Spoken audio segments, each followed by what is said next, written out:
nggak berlama-lama, kita panggil aja Pak Bagus dengan Bagita, silakan.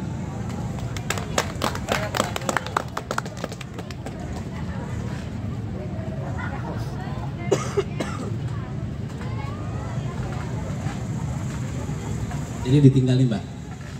Ditinggal apa? Kita ditinggalin sama Abah. Selamat sore Bapak-bapak dan Ibu-ibu sekalian, Pak Rohendi, Ibu Kepala Sekolah tadi, Pak Yoni. Jadi terima kasih, hari ini kita diundang oleh Abah Osim. Mungkin bisa kita berikan mengenai sosialisasi terkait dengan hak cipta. Jadi kebetulan teman saya Mbak Gita ini adalah direktur publishing. Banyak mungkin anak-anak SMA udah mulai jadi pencipta lagu. Jadi kami sendiri di Festival Suara, Pak. Festival Suara itu kita adalah platform.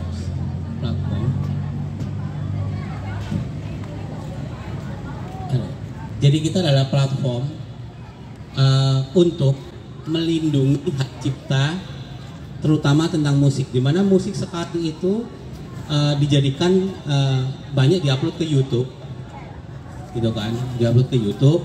Kemudian musik itu banyak yang dicuri. Nah, ini yang selama ini para konten kreator atau pencipta lagu, terutama di daerah, yang tidak mengerti mengenai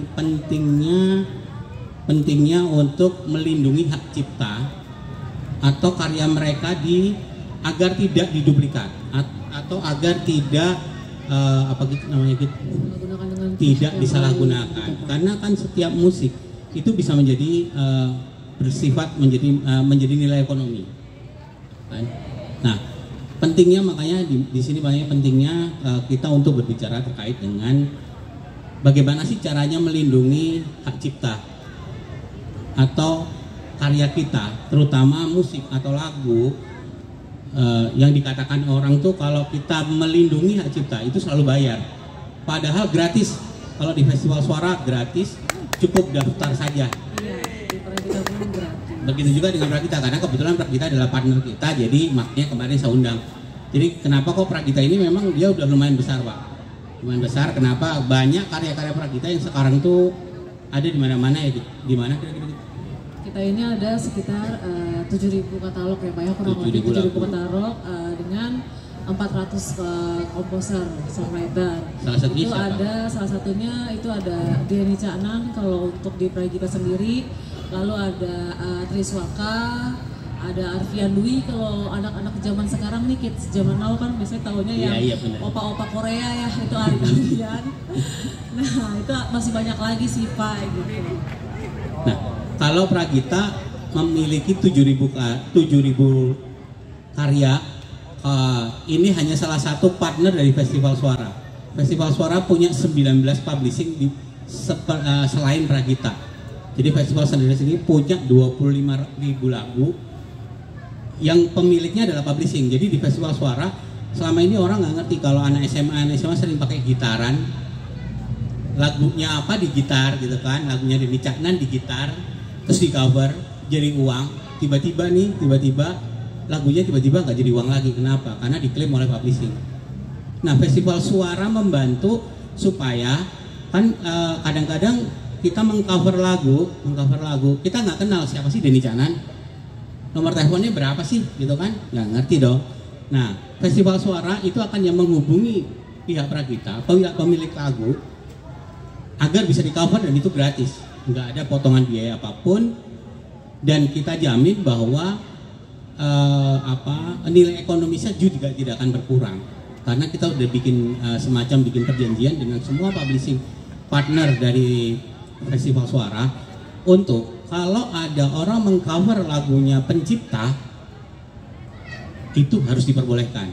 Nah itu yang sekarang kemarin kita udah adakan di Sukabumi, Bogor, Bandung, Garut gitu kan. Kebetulan kemarin ketemu dengan Abah Osim karena ya tiba-tiba aja ketemu gitu, makanya kita ngobrol. Oh ya tiba-tiba sehari sebelumnya langsung ditelepon, Pak Bagus bisa ke sana nggak, ngobrol aja gitu. Jadi tanpa persiapan sebenarnya tadi. Nah, gitu. Di Festival Suara sendiri, apakah terus dengan ikut Festival Suara kita bisa kalau sebuah YouTube ini, karena kemarin kita coba ngobrol dengan orang Bogor, jadi banyak mereka konten kreator di bawah yang kita coba minta kepada ini, mereka itu pengen belajar bagaimana sih supaya YouTube-nya bisa jadi uang gitu. Kita juga punya program seperti itu, jadi kita juga punya pemasaran. Pemasaran artinya kita mengenalkan, kita ada pelatihan terkait dengan bagaimana sih YouTube-nya supaya bagus, bagaimana mengambil gambar yang bagus, bagaimana jangan sampai karya ciptanya itu mengganggu ekonomi orang lain seperti itu. Nah, itu yang kita sosialisasikan. Mungkin nggak bisa di sini, tapi mungkin butuh kelas gitu. Nah, terus yang kedua adalah banyak hal yang mungkin tadi saya juga baru ngobrol dengan Abah Hocim. Abah Hocim tadi juga bilang kalau di sini nih biasanya Abah Hocim bang, Abah ya, untuk daftarin aja butuh duit 500.000 ya. Setiap pendaftaran satu lagu aja dia minta pendaftaran 500.000. Kalau di Festival Suara gratis, kita nggak akan minta apa-apa. Jadi saya juga punya tim saya semua anak muda-muda semua. Mungkin di situ ada Mas Dika, Beritik, coba Dik. Nah tuh. Jadi tim saya semua muda-muda semua, Mbak Fatma, beri Mbak. Nah, jadi semua tim saya emang mereka siap untuk membantu teman-teman yang mungkin pengen menciptakan lagu. Menciptakan lagu bisa jadi monetisasi juga nggak? Oh sangat bisa. Jadi dengan Festival Suara, lagu dari teman-teman yang mungkin nanti bergabung dengan publishing Pragita, kita akan promokan, tolong lagu ini di cover, tolong lagu ini supaya orang lain menggunakan lagu itu, dan ujung-ujungnya adalah si penciptanya yang akan dapat uang karena ada pembagian. Jadi mungkin Mbak Gita bisa jelasin bagaimana caranya, kenapa kok pencipta lagu kalau di cover bisa dapat duit, Mbak? Sebelumnya aku terima kasih dulu nih Pak udah maksudnya ya bisa menjadi bagian dari acara ini ya Pak ya Bu. Aku Gita dari Pragita, aku dari publishing Pragita Prabowo Pustaka.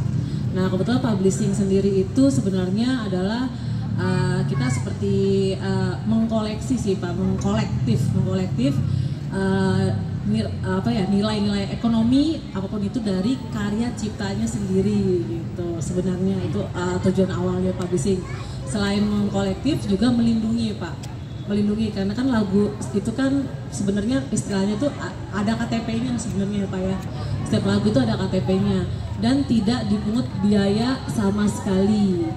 Nah kalau aku lihat kan anak-anak zaman sekarang ini kan pada kreatif ya Bu, benar-benar kreatif yang genjreng jadi lagu, wah itu ya Mbok sayang kalau misalnya enggak didaftarkan gitu Pak, karena syaratnya hanya dengan adanya rilis YouTube, nah itu bisa langsung didaftarkan seperti itu sih kalau untuk pendaftaran karya ciptanya sendiri gitu. Dan kalau untuk kenapa tadi Pak Bagus nanya, kenapa kok bisa jadi monetisasi, gimana caranya bisa mendapatkan pendapatan dari kita ngarang lagu aja bisa jadi pendapatan, karena sekarang ini kalau pencipta lagu atau komposer yang lokal itu dibawa di daerah itu nggak ngerti bagaimana cara supaya bisa menjual lagunya, mereka udah capek-capek ngarang gitu. Nah itu gimana sih? Karena gini Pak, eranya itu sekarang kan udah era digital ya Pak ya. Semakin banyak orang yang mengcover, kita nggak mungkin kayak misalnya memerangi itu gitu, nggak boleh tuh karya cipta ini gitu. Gimana kalau misalnya kita ajak kerjasama untuk mereka cover secara legalitas gitu, secara legal. Nah dari hasil itu kenapa bisa berimpact kepada pencipta lagunya, dari hasil itu nanti akan ada revenue Pak, revenue dari covernya tersebut. Itu namanya revenue mekanikal. Kalau kita sebutnya mekanikal itu untuk cover revenue-nya. Nah selain itu juga bisa dibantu untuk bisa ada juga untuk revenue yang untuk performing dan sinkronisasinya Pak gitu. Karena kan publishing juga ada beberapa program sih, salah satunya itu cover. Jadi sebenarnya kalau intinya mungkin ilmunya teoritis nih ya, mungkin kalau Mbak Gita itu kan memang orang ya karena dia direktur jadinya ilmunya teoritis gitu sebenarnya. Agak lebih susah gitu. Jadi sebenarnya gini aja, paling gampangnya adalah kadang-kadang pencipta lagu, komposer lagu di daerah itu udah ngerti, kalau mungkin sudah sangat ngerti bahwa sebuah lagu kalau kita nyanyikan, kalau dilihat orang lain itu YouTube akan masang iklan. Nah iklan itulah yang akan dibagikan kepada pencipta lagu. Kalau satu video ditonton oleh 1000 orang, biasanya YouTube akan ngasih misalnya Rp1 per 1 orang melihat. Artinya pada 1000 orang berarti akan dapat 1000. Nah itu. Kalau zaman dulu orang beli CD itu orang nggak boleh dibajak, nggak boleh dikopi CD-nya, karena kan rugi yang bikin CD-nya. Tapi zaman sekarang itu malah beda. Kalau bisa lagu saya itu dinyanyikan banyak orang supaya jadi viral. Begitu viral, orang pasti akan nyari lagu saya. Dapatnya adalah iklan. Itu sebenarnya kenapa kok disebut dengan bagaimana cara mendapatkan uang dari lagu ciptaan kita. Dan harus didaftarkan. Kenapa kok harus didaftarkan? Nah, itu yang mungkin disebut tadi mechanical. Itu yang disebut dengan tadi ilmunya teoritis, makanya saya jelaskan supaya lebih gampang. Iya. Udah mulai ngeliat tuh yang belakang, yang muda-muda mulai ngeliat ya. lebih ngerti maksudnya. Jadi cuma view doang gitu kan. Ya. Dari situ, kalau satu orang lagu saya dinyanyikan oleh orang lain secara ini. Jadi kalau lagu saya dinyanyikan orang lain, saya harus tahu bahwa lagu saya itu dibawakan oleh Abah Ocim. Nah, itu YouTube itu memiliki kekuatan bahwa saya bisa tahu nada yang do re mi fa sol la si do nya adalah lagu saya. Nah, itu yang akan dianggap sebagai fingerprint namanya. Ini dengan akustika. Oke. Itu yang sebut ya? Enggak kuat pengen nanya. Ya. Nanti Pak. Atau langsung mau nanya, monggo Pak. Pak Ketua Paguyuban datang. Oh iya. Oh Panana. Kursi cari lagi.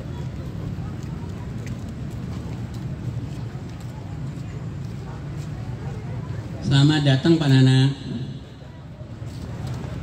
Selamat datang Pak.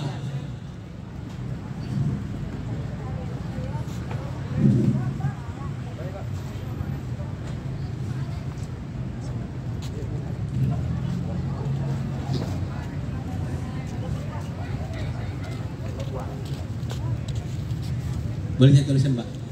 Lanjut. Jadi tadi itu, kalau satu video ditonton sama orang itu dapatnya Rp1. Kalau ada 1000 orang nonton video saya, itu berarti dapat Rp1000. Nah, di dalam karena ini digital itu digital itu kita bisa mengidentifikasi kalau do re mi fa sol la si do dinyanyikan oleh saya, itu berarti saya tahu itu lagunya, kalau istilahnya kalau do re mi itu pasti lagu saya, lagunya Abah Ocim saya buat dengan suara saya. Si YouTube udah tahu ini lagunya Abah Ocim cuma dinyanyikan oleh Bagus gitu. Otomatis seharusnya nilai 30% itu Abah Ocim harus mendapatkan setiap pendapatan saya. Oleh karena itu makanya semakin banyak di cover atau dinyanyikan orang lain atau semakin viral Abah Ocim sebagai pemilik lagu, semakin banyak uangnya itu sebenarnya. Nah, itulah fungsinya festival suara, untuk mendeteksi orang-orang yang menggunakan lagunya Abah Ocim. Nah, itu yang kadang-kadang belum banyak orang nggak mengerti. Apalagi belum. Untuk daftarin doang aja udah minta 500.000 Pak. Iya Pak. Itu yang kebangetan sebenarnya, kebangetan banget. Makanya anak muda-muda jadinya mereka malas. Mereka sebenarnya suka gitar-gitar. Di tempat kita itu bahkan kemarin itu, yang terakhir kemarin kita nemuin anak kelas 6 SD, dia udah pencipta lagu. Kelas 6 SD dia udah pencipta lagu, dan dia sampai kemarin kita bingung gimana bikin perjanjiannya. Akhirnya ibunya suruh perjanjian. Nah, itu yang terjadi. Makanya memang banyak orang Indonesia kita nggak bisa ngelihat umurnya, mau itu SMP, SMA, SD, itu pun sudah banyak yang memiliki lagu sebenarnya, tapi mereka nggak ngerti cara mendapatkan lagunya secara digital. Kira-kira begitu sih. Mungkin biar enak kita mungkin ada diskusi sedikit mungkin. Jadi enak mungkin. Monggo Pak. Baiknya mana Pak? Baik, ambil dong. Banyak kan baiknya kan?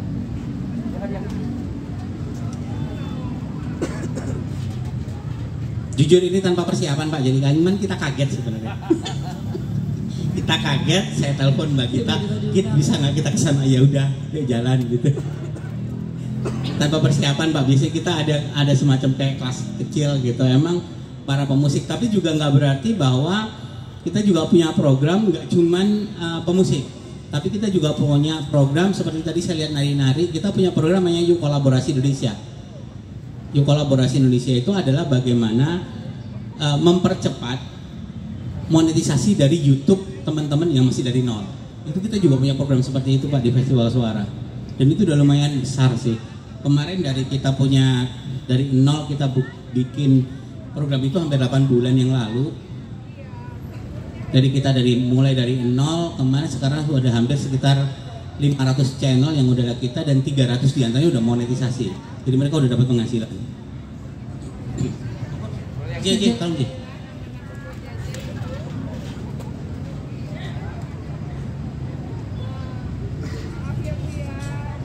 Cek. Ini kreator-kreator Semanda mana nih? Ini penting sekali nih.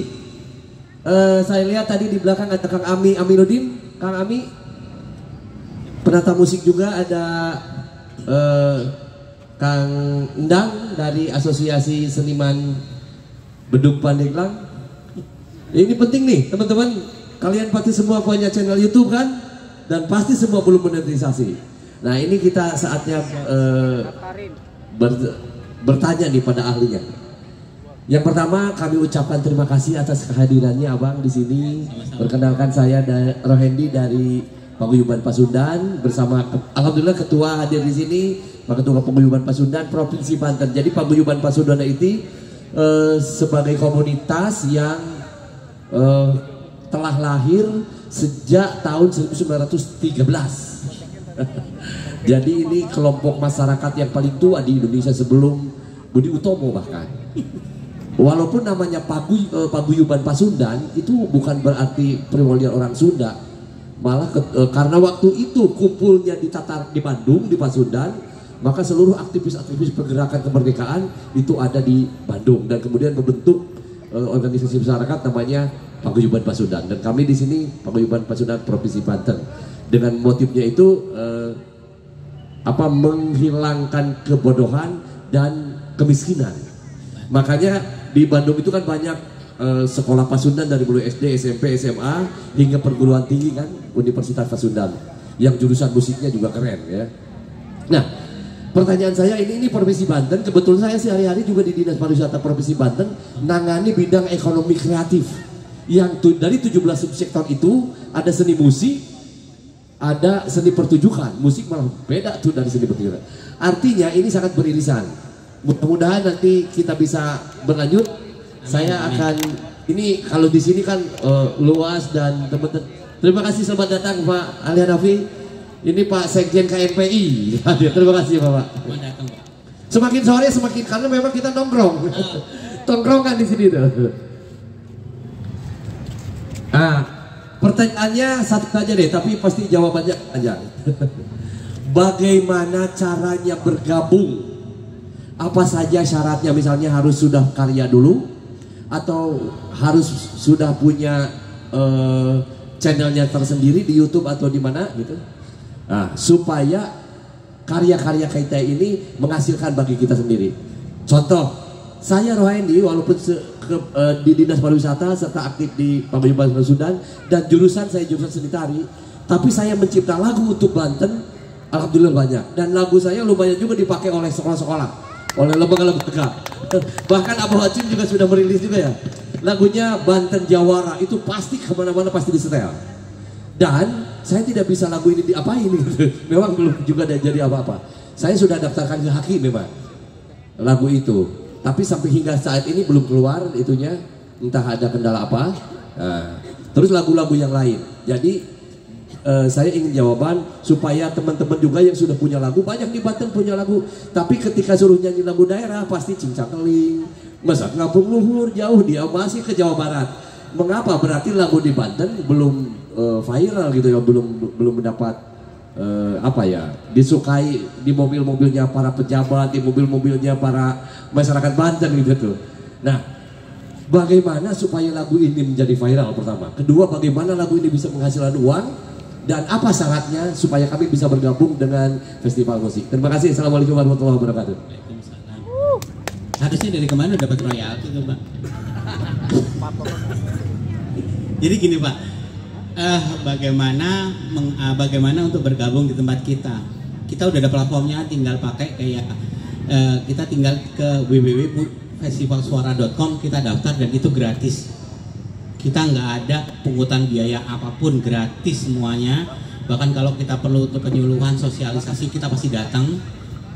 Jadi kemudian kalau ini makanya kita sering ngadain sosialisasi seperti ini karena takutnya setiap karya yang didaftarkan, Abah Ocim aja udah kena dari kemarin. Nggak cuma Abah Ocim, ribuan orang seperti Abah Ocim yang satu karya, satu lagu mereka itu dikenakan 500.000 satu lagu, Pak.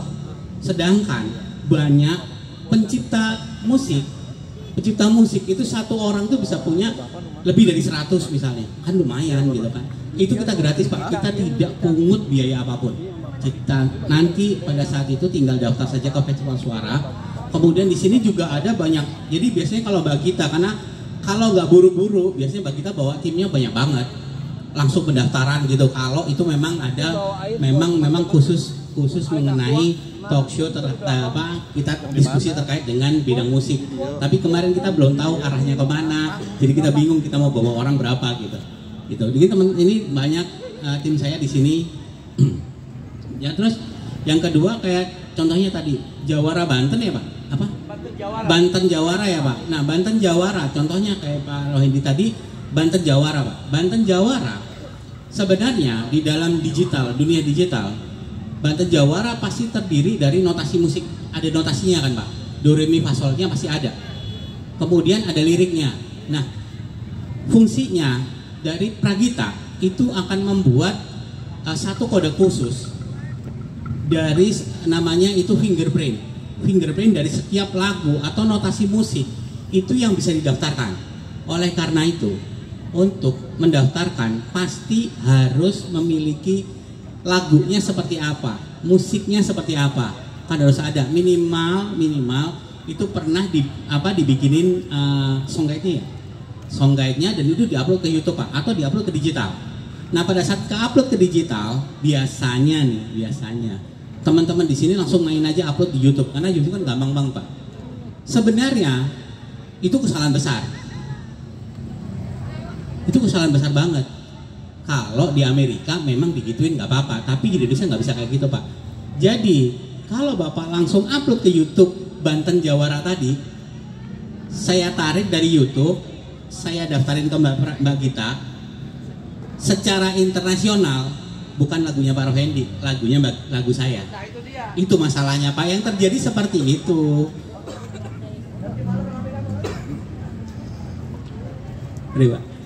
Yang terjadi seperti itu Pak.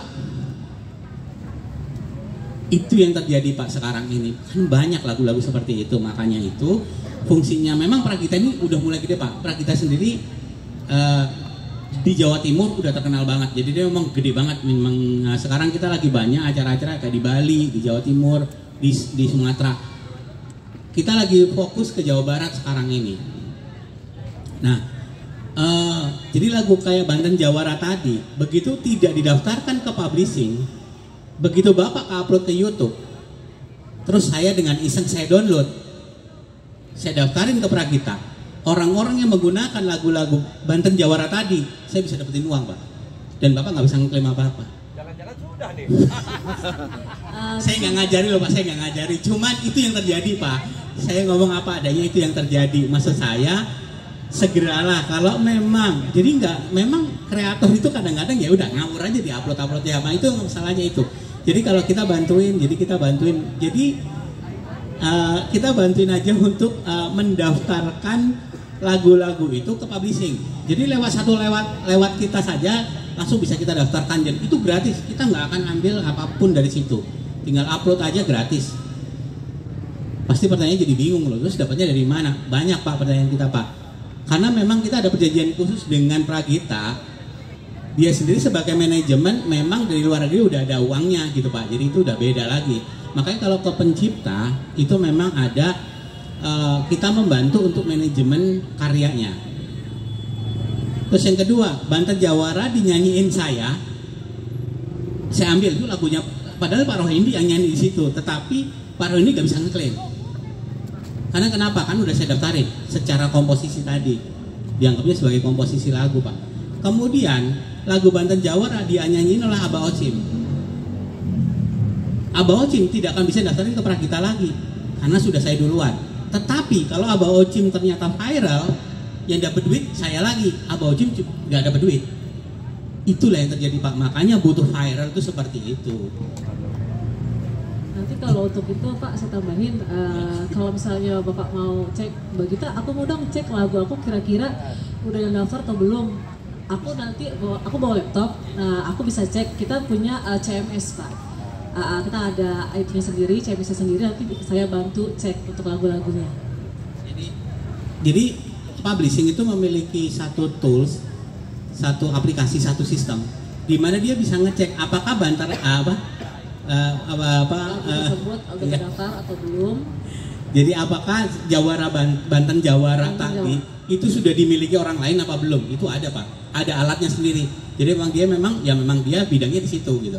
Kalau Festival Suara cuma bantuin ya, Festival Suara cuma makelar Pak, McLaren Pak.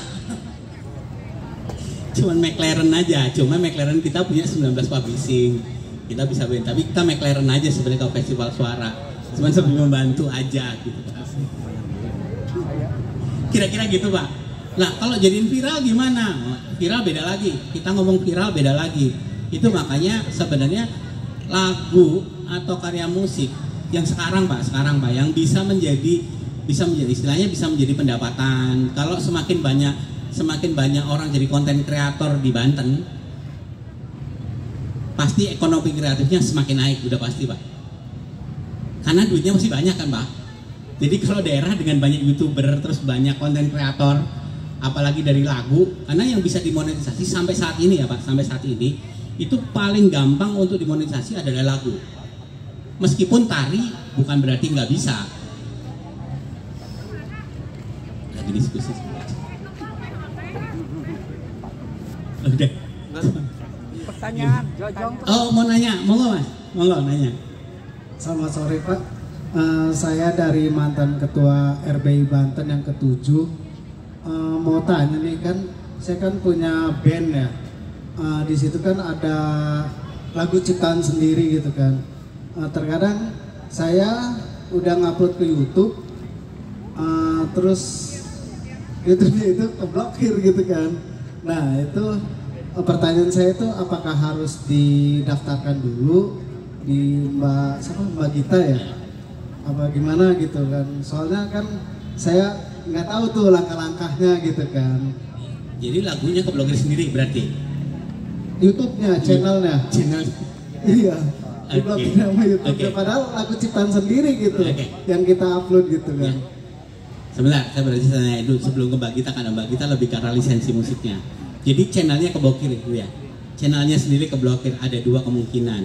Kalau channel keblokir, jadi ini yang kadang-kadang kreator daerah itu, kreator di daerah belum terlalu ngeh terhadap apa itu ciptaan, apa itu master. Jadi kalau ciptaan itu lebih ke arah komposisi atau notasi lirik, itu ciptaan. Jadi itu yang ke Mbak Gita. Mbak Gita itu lebih ke arah apa? Identifikasi bahwa lirik ini benar nggak liriknya. Kemarin rame itu, kemarin sempet apa? Atta Halilintar ya, rame banget kan itu kan. Itu liriknya dirubah gitu. Itu yang harusnya nggak boleh orang ngubah. Kan makanya lirik dan notasi. Lirik dan notasi itu udah ke Mbak Gita. Satu lagi yang disebut dengan Mas tadi, Mas siapa tadi Mas? Mas Botik. Oke. Satu lagi kalau di YouTube itu lebih ke arah namanya master.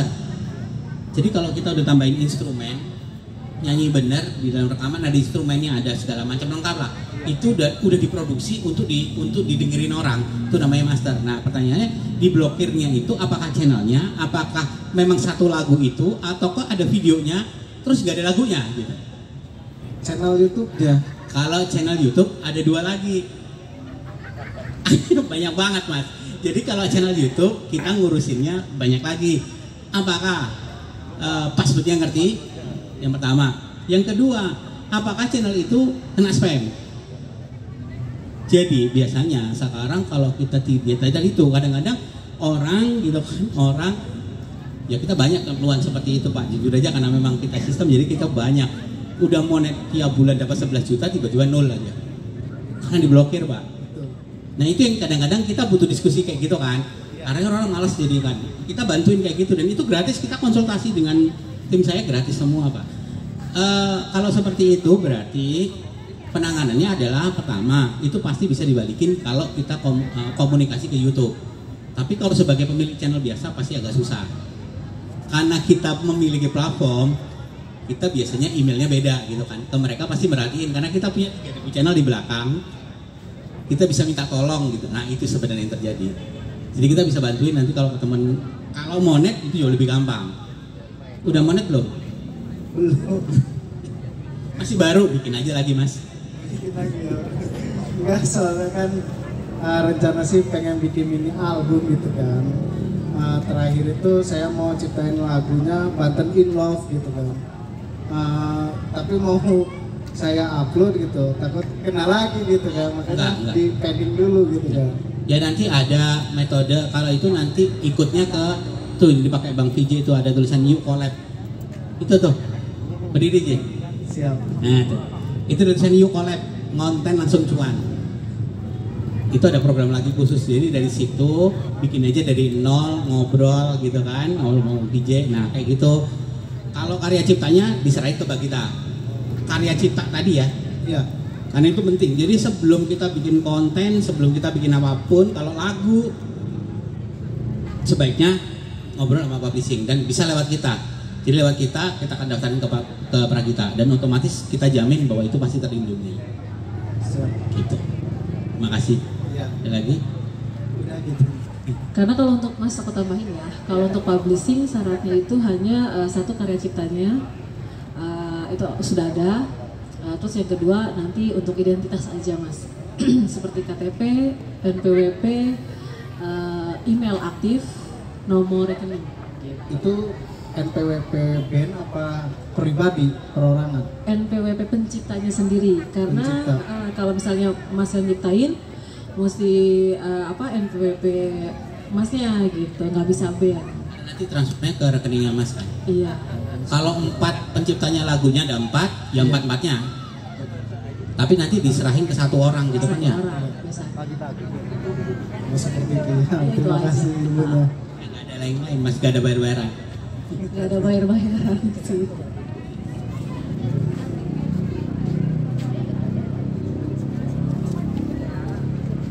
Bapak Bani Daros. Gini, barusan saya ngobrol dengan Pak Ketua.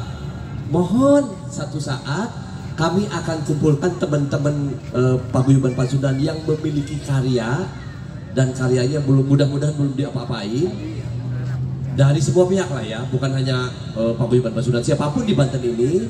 Nanti kami akan berkontak pada Mbak dan supaya kita berikan penjelasan dan hari itu juga kita akan mendaftar langsung ke publishing kira-kira begitu. Ya. Begitu ya Pak? Ya Pak. Mudah-mudahan bulan depan kita mau raker dulu nih, ini masuk ke programnya Paguyuban Pasundan supaya ada tenaga teman-teman mengumpulin. Setelah kumpul nanti kami konteks waktunya supaya pas kita sepakat. Kira-kira. Terima kasih sekali lagi atas kehadirannya, Pak Cip ya. Terima kasih Pak Cip juga. Jadi sebenarnya sebagai penutup sebenarnya. Siap Pak, pokoknya dia kami siap kalau kita sudah datang ke sini. Terima kasih. Terima kasih Pak. Assalamualaikum warahmatullahi wabarakatuh.